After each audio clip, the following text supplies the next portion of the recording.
we're just going to go through the whole chapter. And I got to do another video on this because the video that I tried to upload yesterday, it got to about 93% and just disappeared. And then it said I had insufficient storage. So I didn't have to back up my videos, clear up some space and all that. But let's get to it. It's the book of Revelation, chapter 20 and verse 1. It says, "And I saw an angel come down from heaven, having the key of the bottomless pit, and a great chain in his hand. And he laid hold on the dragon, that old serpent, which is the devil and Satan, and bound him 1,000 years." So what is the bottomless pit? The bottomless pit is Europe. Why is it called the bottomless pit? Because it's the most mineral deficient place on earth. There's no minerals that really grow there. Now, what is that 1,000-year period talking about? Now, that's twofold, because it's going to happen again when Christ comes back and sets up the kingdom of heaven on earth. But it's also happened during the time of the Dark Ages as well. That's a twofold prophecy. Now, a lot of people don't know about the Dark Ages, but that is the 1,000-year period or 1,000+ year period that we ended up reigning all through Europe. It's also known as the Negro nobility coat of arms, as well as the Byzantine Empire. But you also have different schools of thought on when this actually started. Some say 193 AD with Septimius Severus. If y'all ever seen the movie Gladiator, that's based on Septimius Severus. That's more of our history that they whitewashed. And then you got some that say 330 AD, which is the start of the Byzantine Empire. And then you have some people that say 476 AD, which is recorded as the official collapse of the Roman Empire. In verse 3, it says, "And cast him into the bottomless pit, and shut him up, and set a seal upon him, that he should deceive the nations no more till the 1,000 years should be fulfilled. And after that, he should be loosed a little season." So we just talked about them being bound for 1,000 years because we chased them up into the Caucasus Mountains, and they stayed there for 1,000 years. And when they emerged calling themselves Caucasians. When were they loose for that little season? The Renaissance period. Verse 4 says, "And I saw thrones, and they that sat upon them, and judgment was given unto them.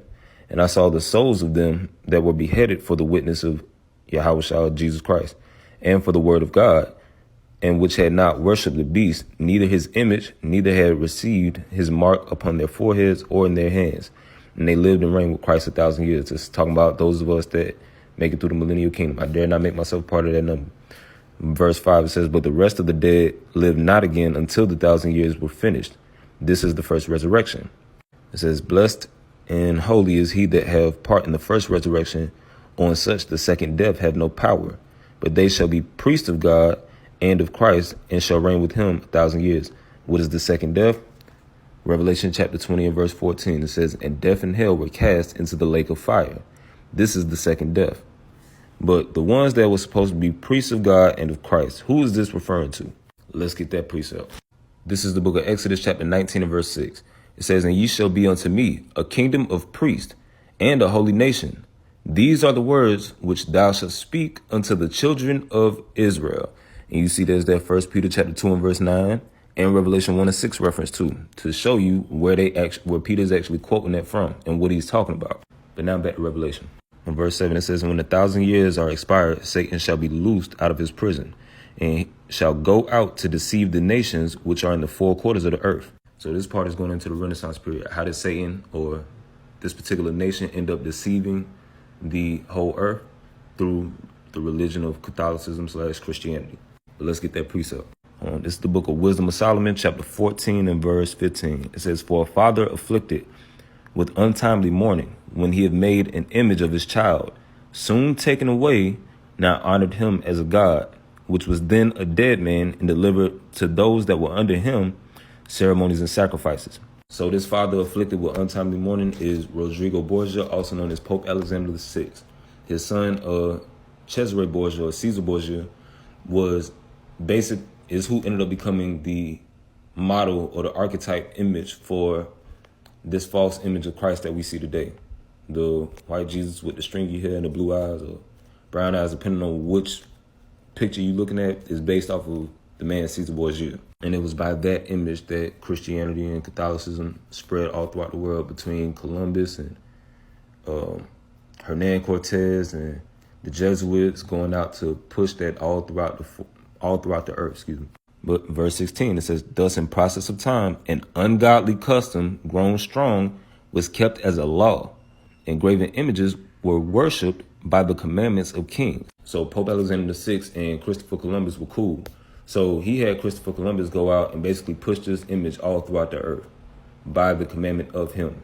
And basically through, Manifest Destiny. Anybody that didn't worship that image and that didn't follow their doctrine, it was get down and lay down. Verse 17, it says, whom men could not honor in presence, because they dwelt far off. They took the counterfeit of his visage from far and made an expressed image of a king whom they honored, to the end that by this their forwardness they might flatter him that was absent as if he were present. So basically they took that false image and pushed it all throughout the world to deceive everybody, to deceive the nations. And also make you not only think that this is what Christ actually looked like, but also what his people look like. Verse 18, it says, also the singular diligence of the artificer did help to set forward the ignorant to more superstition. So this is also the singular diligence of the artificer did help to set forward the ignorant to more superstition. Who are the artificers in this case? The namesakes of the Ninja Turtles. You had Leonardo da Vinci, you had Michelangelo, who's actually Caesar Borgia's boyfriend at the time. You had Raphael da Sanzio, and you had Donatello da Bardi. But now let's jump down to verse 21. It said, and this was an occasion to deceive the world, for men serving either calamity or tyranny did ascribe unto stones and stocks the incommunicable name. So that same image and the doctrine that came with that same image was how they ended up deceiving the world. So you got to think, the name Satan or the word Satan or Hashatan just means adversary. So you have the spiritual demon Satan, and then you have a physical manifestation of Satan, which is so-called Caucasian. And I'm going to say Caucasian because ethnicity has no bearing on skin color. So just because we're called black and they're called white doesn't necessarily mean that that's what your actual ethnicity is. And also the terms black and white were not used to denote race until the year 1681. And it became more popularized in the 1800s. But let's go back to verse 8. It says, and shall go out to deceive the nations which are in the four quarters of the earth. We just read about that. It says, Gog and Magog, to gather them together to battle, the number of whom is as the sand of the sea. So who is Gog and Magog going into? Gog and Magog. Gog is the chief prince of Meshech. That would be, in this case right now, as far as we can see, Vladimir Putin. If not, unless he has a successor that comes behind him. Magog is going into the land of the Soviets, basically. So they're going to be gathered to battle the number of them who's as the sand of the sea. Now, Gog and Magog, of course, has his allies with him. You can read about that in Ezekiel 38. And if we need to go into that, then we can go into that too. Well, who's as the number of the sand of the sea? Let's go to Hosea chapter 1 and 10. So this is the book of Hosea chapter 1 verse 10. It says, yet the number of the children of Israel shall be as the sand of the sea, which cannot be measured nor numbered. And it shall come to pass that in the place where it was said unto them, ye are not my people, there it shall be said unto them, ye are the sons of the living God. So we know the children of Israel is who that's talking about, who's the number of the sand of the sea. The place where it was said unto us, ye are not my people, is America, when we got our nationality and our identity taken from us, and we discontinued from our heritage. Verse 9, it says, and they went up on the breadth of the earth and compassed the camp of the saints about in the beloved city, and fire came down from God out of heaven and devoured them. So when they come and try to fight us, the Most High, Christ and the angels are going to destroy them. That's really why they're trying to build that space for us. But you can also read about this in 2 Ezra chapter 13. Verse 10, and the devil that deceived them was cast into the lake of fire and brimstone, where the beast and the false prophet are, and shall be tormented day and night forever and ever. So who is the devil? In church, they tell you the devil come to steal, kill, and destroy. All right, so in real life, who did that? Who stole millions of people, stole land, stole animals, stole resources, killed millions and millions of people in the name of religion, and mentally destroyed our people to a point where we go down the street even now and we'll mean mug our own brother, but we'll be extra nice to them. That's all right. Just think about it. Verse 11, it says, and I saw a great white throne and him that sat on it, whose face the earth and heaven fled away. And there was found no place for them. That's talking about the Most High. It says, and I saw the dead, small and great, stand before God, and the books were open. And another book was open, which is the book of life. And the dead were judged out of those things which were written in the books, according to their works. So the book that everybody was judged out of according to their works is the Bible. Verse 13, and the sea gave up the dead which were in it, and death and hell delivered up the dead which were in them. And they were judged every man according to their works. So it's just restating the same thing. Verse 15, it says, and whosoever was not found written in the book of life was cast into the lake of fire. So if your name's not in the book of life, then you're going into the lake too. You're going straight to the lake.